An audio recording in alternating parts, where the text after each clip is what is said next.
PG welcome see you in PG points. तो कैसे हैं आप लोग, एक बार फटाफट से बता दो, है ना।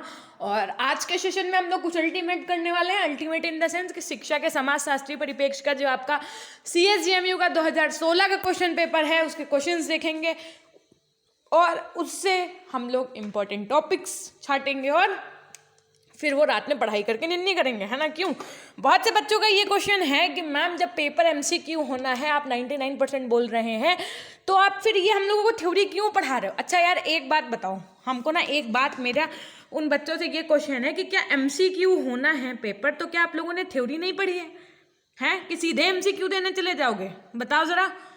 एक स्टोरी आपको सुनाई जाती है पहले और उसके बाद में आपसे क्वेश्चंस पूछे जाते हैं कि राजा की रानी का क्या नाम था, राजा के कितने बच्चे थे, तीसरे बच्चे का क्या नाम था। तो ये आप तभी बता पाते हो ना जब आपने पूरा पढ़ रखा होता है उस स्टोरी को। सेम वैसे ही मेरा इंटेंशन आपको यहाँ पे ये बताने का, यहाँ पे ये क्वेश्चंस करवाने का बस इंटेंशन हमारा, पहले ये समझ लो आपकी इंटेंशन क्या है।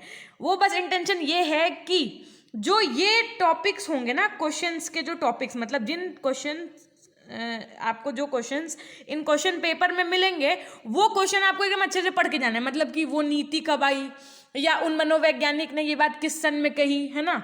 या शिक्षा की जो मनोवैज्ञानिक प्रयोगशाला है वो सबसे पहली बार किसने बनवाई, या कहाँ खुली सबसे पहले, जर्मनी में खुली या कहाँ खुली। तो ये सब चीज़ें आपको इसी से क्लियर होंगी। अर्थात कहने का तात्पर्य ये है, जैसे आपने देखा कि सर्व शिक्षा अभियान पूछा गया क्वेश्चन में, तो सर्व शिक्षा अभियान आप पढ़ डालो। मेरा मतलब केवल यही है, समझ में आ रही है बात। जैसे लॉन्ग आंसर में मैंने आपको बताया कि सर्व शिक्षा अभियान आना है, पेपर में आया है क्वेश्चन नंबर, ये आया 2016 में।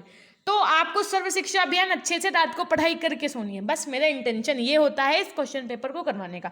सो अगर आपको मेरा उद्देश्य समझ में आ गया तो एक बार फटाफट से सेशन को लाइक कर दीजिए और आज के सेशन को करते हैं धुआंधार तरीके से शुरू। सबसे पहले हम लोग as usual short answer type question से शुरू कर रहे होंगे। पहला क्वेश्चन है आपका, शांतिपूर्ण एवं सामूहिक रहने के लिए विभिन्नता में एकता स्थापित करने में शिक्षा की भूमिका बताइए। ठीक है, तो पहले जैसे क्वेश्चन आते थे कि जो सेक्शन ए होता था उसमें आपको सारे क्वेश्चन करने होते थे। सेकंड क्वेश्चन है आपका, शिक्षा सांस्कृतिक परिवर्तन कैसे कहलाती है, यानी how does education bring about cultural change. Next question है आपका, सांस्कृतिक विलंबना से आप क्या समझते हैं।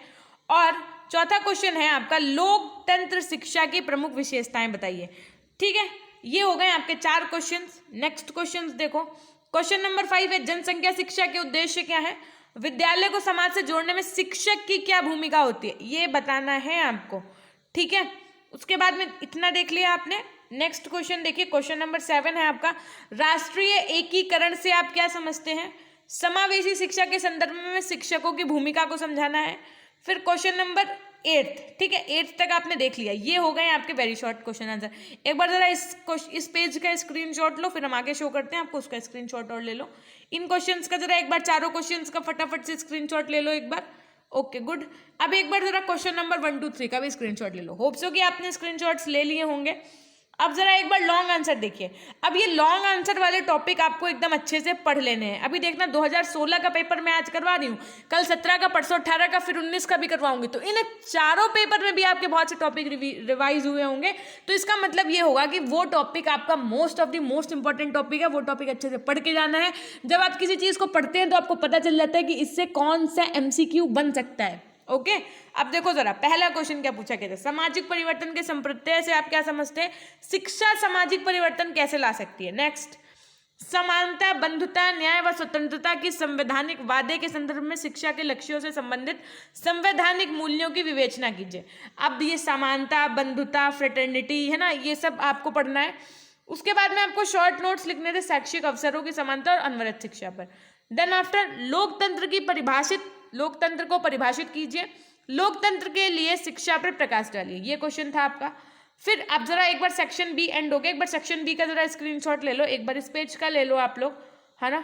अब एक बार जरा इन क्वेश्चंस का भी स्क्रीनशॉट ले लो एक बार, और उसके बाद में इसका फाइनली पेज का भी स्क्रीनशॉट ले लो। तो ये हो गया आपका सेक्शन बी। अब जरा हम लोग चलेंगे सेक्शन सी की तरफ। सेक्शन सी, अब मैम ये कहाँ से पढ़ें, आपके पास ये भी एक बहुत बड़ा मुद्दा है। तो बेटा या तो एक काम करो, अपने इजी नोट से पढ़ लो जो आपके पास हो, या बुक से पढ़ लो, बुक्स ली हो तो। अगर वहाँ पे भी नहीं मिल रहा है तो आप हमारे टेलीग्राम पे कुछ PDF फाइल्स पड़ी होंगी, फाइल्स के सेक्शन में, वहाँ से पढ़ सकते हैं। वहाँ से भी अगर आपको नहीं मिल रही हैं चीज़ें तो आप एक काम करिए, आप जो है जो हमारी इसी चैनल पर प्लेलिस्ट बनी हुई है ना, तो प्लेलिस्ट से आप पढ़ लो। It's very simple. प्लेलिस्ट में आपको सारे वीडियोस मिल जाएंगे शिक्षा के समाजशास्त्री परिप्रेक्ष्य के, तो आप एक बार उनसे भी देख लोगे तो आपको बढ़िया से मिल जाएगा, तो आप आराम से वहाँ से पढ़ सकते हैं। ओके, फिर देखिए ज़रा क्वेश्चन नंबर 6 आपका क्या कह रहा है कि भाव आत्मक एकीकरण क्या है, इसकी प्राप्ति में शिक्षक और शैक्षिक संस्थाओं की भूमिका का वर्णन करना है। नेक्स्ट क्वेश्चन नंबर 7 देखिए, अंतरराष्ट्रीय समझ को परिभाषित कीजिए, इसके विकास के साधन के रूप में शिक्षा की विवेचना कीजिए। मिड डे मील स्कीम, अब मिड डे मील स्कीम तो एकदम टॉपिक अल्टीमेट तरीके से आपको एकदम पढ़ लेना है। मिड डे मील कब लागू हुई, किन बच्चों के लिए थी, है ना, ये केंद्र शिक्षा के केंद्र के अंदर में है कि राज्य के अंदर में, मतलब इससे जुड़ी हुई जो छोटे छोटी बातें होती है वो सब, और इससे जुड़ी हुई अगर आपको क्वेश्चन आंसर्स वगैरह वगैरह सब चाहिए तो एक शिक्षा के समाजशास्त्रीय परिप्रेक्ष्य का पूरा कोर्स जो है आपका 100 रुपीज़ में अवेलेबल है ऐप पर। तो आप जिन बच्चों ने अभी तक ऐप नहीं इंस्टॉल किया, एक बार फटाफट से PG पॉइंट के नाम से एक ऐप है, आप लोग वो ज़रूर इंस्टॉल कर लीजिए। वहाँ पर आपको कुछ कंटेंट फ्री ऑफ कॉस्ट भी है और कुछ कंटेंट आप देखिएगा, वहाँ पर आपको सब समझ में आ जाएगा ई नोट्स और कोर्स के सेक्शन में।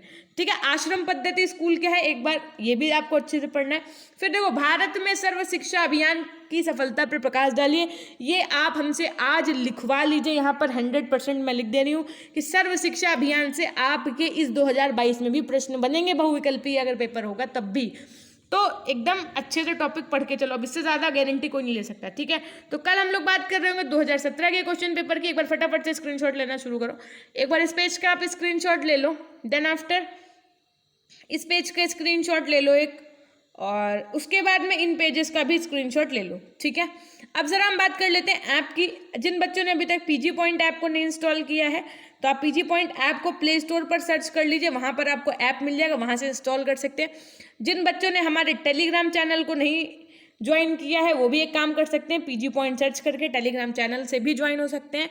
और क्लासेस की टाइमिंग आपको मैं बता दूं, आज जिन बच्चों ने शाम को 4 बजे वाली क्लास नहीं देखी है उनसे मेरी रिक्वेस्ट नहीं, ये मेरा आपसे ऑर्डर है कि जाइए, जो बच्चे 4 वाली क्लास नहीं देखे हैं फटाफट से 4 बजे वाली क्लास देखिए, बहुत अल्टीमेट सेशन था, 110% उससे क्वेश्चन बनेगा। ठीक है, 4 बजे की क्लास करनी होती है आपको, फिर आपको एक 6:30 की क्लास करनी होती है जिन बच्चों ने अपने पेपर 4 में मूल्य एवं शांति शिक्षा ले रखा है।